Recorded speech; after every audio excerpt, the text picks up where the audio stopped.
जो इंडिया की green future थी। एक ऐप जो तेरी कैब को इको फ्रेंडली बनाता था। एक फाउंडर जो टेड टॉक्स देता था सस्टेनेबिलिटी पे। और एक स्कैम जिसमें तुम्हारा पैसा डूब गया। 978 करोड़ रुपए। सेबी ने पकड़ा, मीडिया चुप रही और तुम तब तक इन्वेस्ट कर चुके थे। आज अर्थ एक्सपोज पे हम खोलेंगे इंडिया का सबसे बड़ा ग्रीन एनर्जी फ्रॉड, जेंसॉल और ब्लू स्मार्ट का वो झूठ जो उन्होंने फ्यूचर ऑफ इंडिया के नाम पे बेचा। रुक जाओ, ये वीडियो तुम्हारी जिंदगी में फाइनेंशियल डिसीजंस बदल देगा। सीधा शुरू करते हैं। सुनो, ब्लू स्मार्ट सिर्फ एक कैब कंपनी नहीं थी, ये था इंडिया का उबर किलर। वो ब्रांड जिसके बारे में आईआईटी ग्रेजुएट्स बोलते थे, यार इसमें इन्वेस्ट करना चाहिए था। वो कंपनी जिसको आईआईएम एलुमनाई अपने लिंक्डइन पे प्राउडली फॉलो करते थे। वो नाम जिसको सस्टेनेबल इन्वेस्टर्स अपना रिस्पॉन्सिबल पोर्टफोलियो कहते थे। और जेंसोल इंजीनियरिंग, भाई एनएसई लिस्टेड कंपनी थी, मतलब स्टॉक एक्सचेंज पे थे, ऑफिशियली, लीगली, रेगुलेटर की आंख के नीचे।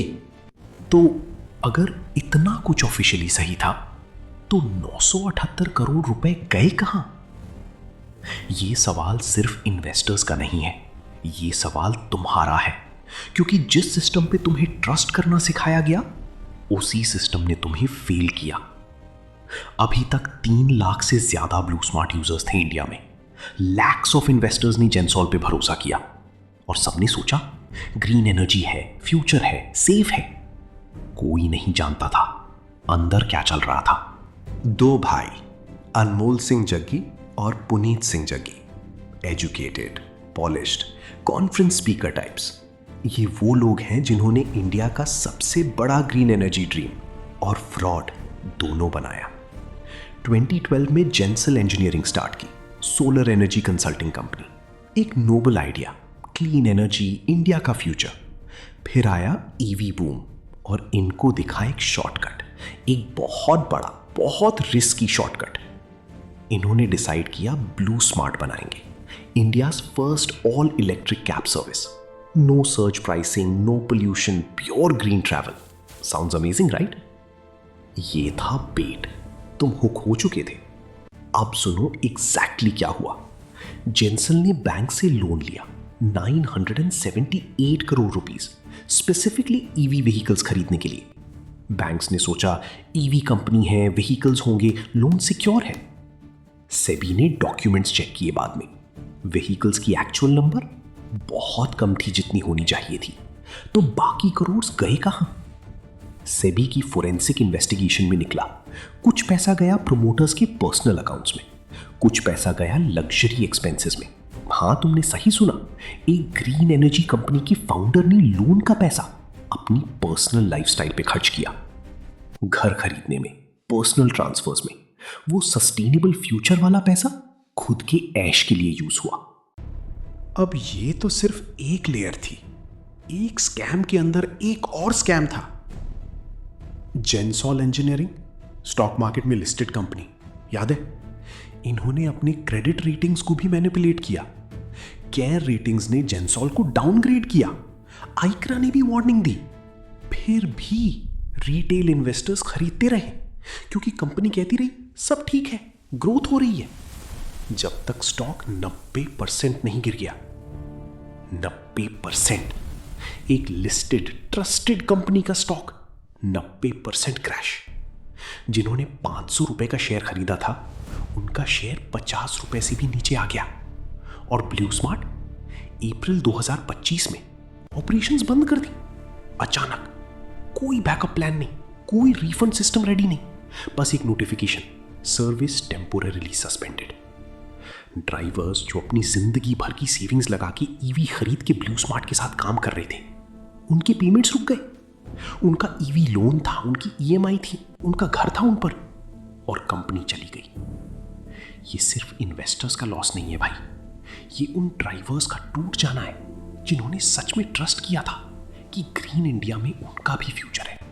अब ये सवाल पूछना जरूरी है, और ये सवाल मेन स्ट्रीम मीडिया नहीं पूछती, इसीलिए अर्थ एक्सपोज है। सेबी कहां था? जेंसोल एक एनएसई लिस्टेड कंपनी थी, क्वार्टरली रिजल्ट्स आते थे, एनुअल रिपोर्ट्स थे, ऑडिटर्स थे, फिर भी 978 करोड़ का फ्रॉड सालों तक चलाता रहा। इसका मतलब क्या है? मतलब ये है कि सिस्टम ने तुम्हें प्रोटेक्ट नहीं किया।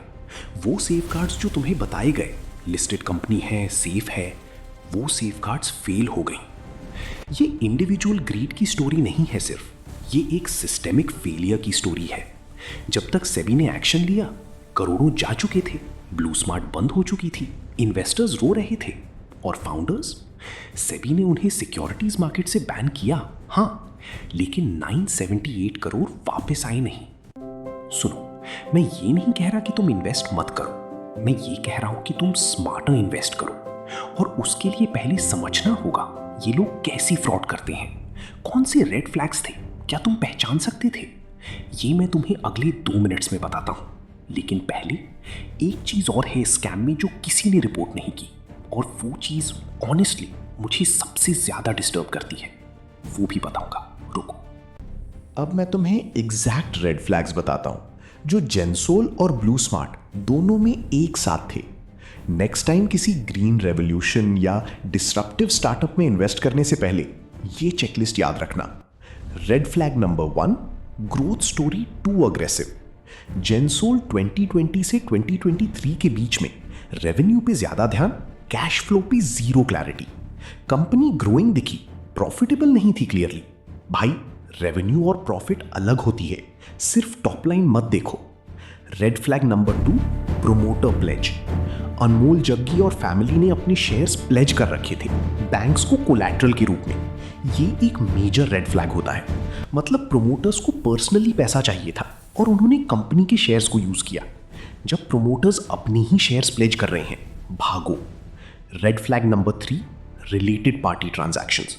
जेंसोल और ब्लू स्मार्ट सिबलिंग कंपनीज, एक ने दूसरे को लोन दिया, एक ने दूसरे को कॉन्ट्रैक्ट्स दिए। ये classic related party transaction red flag है। एनुअल रिपोर्ट में ये क्लियरली मेंशन होता है, मोस्ट लोग रीड नहीं करते। Red flag number 4, credit rating downgrade. Ignore मत करो। केयर और आईसीआरई ने डाउनग्रेड किया और स्टॉक फिर भी होल्ड किया लोगों ने। भाई, क्रेडिट रेटिंग एजेंसीज अपनी क्रेडिबिलिटी पे ये करते हैं। जब रेटिंग गिरने लगी, वो अर्ली एग्जिट सिग्नल है, इग्नोर करना फूलिशनेस है। Red flag number 5, mission driven narrative overdose. ये सबसे डेंजरस वाला है। जब कोई कंपनी सिर्फ मिशन पे सेल करे, नंबर्स पे नहीं। जब हर इंटरव्यू में फाउंडर सेविंग द प्लैनेट बोल रहा हो लेकिन यूनिट इकोनॉमिक्स नहीं बता रहा, तब समझ जाओ। देखो, इमोशंस को यूज करके तुमसे जजमेंट छिनवा रहे हैं। ग्रीन है, सस्टेनेबल है, फ्यूचर है, ये सब सच हो सकता है, लेकिन सच होने से प्रॉफिटेबल नहीं हो जाता, और प्रॉफिटेबल ना होने से तुम्हारा पैसा सेफ नहीं होता।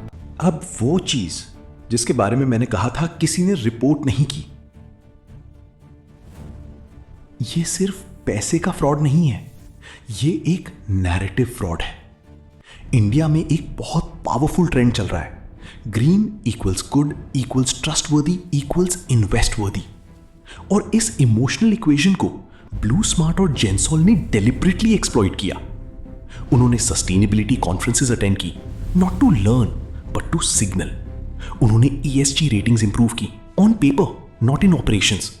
उन्होंने मीडिया कवरेज इनवाइट की, not for transparency but for credibility laundering. भाई, ये लोग स्मार्ट थे, डिलिबरेटली स्मार्ट। वो जानते थे कि इंडिया में एक ग्रोइंग क्लास है, young, educated, eco conscious investors, जो एक ऐसा ब्रांड ढूंढ रहे थे जिसमें इन्वेस्ट करके उन्हें अच्छा भी लगे और रिटर्न भी मिले। तुम्हें टारगेट किया गया था, स्पेसिफिकली, डिलिबरेटली। और ये सिर्फ जेंसोल ब्लू स्मार्ट की बात नहीं है। इंडिया में आज भी डजन्स ऑफ सच कंपनीज हैं, same playbook, same language, same tech talk founders, different names. तो अब तुम क्या करो? स्टेप 1, किसी भी लिस्टेड कंपनी में इन्वेस्ट करने से पहले प्रमोटर प्लेज परसेंटेज चेक करो। NSE, BSE पे फ्रीली अवेलेबल है। स्टेप 2, क्रेडिट रेटिंग हिस्ट्री देखो, सिर्फ करंट रेटिंग नहीं, ट्रेंड देखो। Step 3, related party transactions, annual report का ये सेक्शन स्किप मत करो। स्टेप 4, अगर कोई कंपनी सिर्फ मिशन सेल करे, नंबर्स हाइड करे, वो रेड फ्लैग है, ग्रीन फ्लैग नहीं। मैं जानता हूं इस स्कैम ने बहुत लोगों को हर्ट किया, ड्राइवर्स, इन्वेस्टर्स, वो लोग जो एक्चुअली सोचते थे कि वो एक बेटर फ्यूचर में इन्वेस्ट कर रहे हैं, उनका दर्द रियल है और इसीलिए अर्थ एक्सपोज एग्जिस्ट करता है। इसलिए नहीं कि हम एक्सपोज करने में एंजॉय लेते हैं, इसलिए कि नेक्स्ट टाइम तुम और तुम्हारे घर वाले बचे। और एक लास्ट चीज, सेबी ने जग्गी ब्रदर्स को बैन किया, ठीक है, लेकिन मैं जब सेबी के एक्चुअल ऑर्डर्स रीड कर रहा था, मुझे कुछ मिला जो ऑर्डर में मेंशन्ड है लेकिन कोई कवर नहीं कर रहा। एक नाम, एक और कनेक्शन। ये रैबिट होल अभी बंद नहीं हुआ, अगला वीडियो वो ही कनेक्शन खोलेगा। सब्सक्राइब करो, नोटिफिकेशन ऑन करो, क्योंकि जब वो वीडियो आएगा तब तक ये चैनल पे ही मिलेगा, सीधा, बिना फिल्टर के। मैं हूं अर्थ एक्सपोज और ये था असली सच।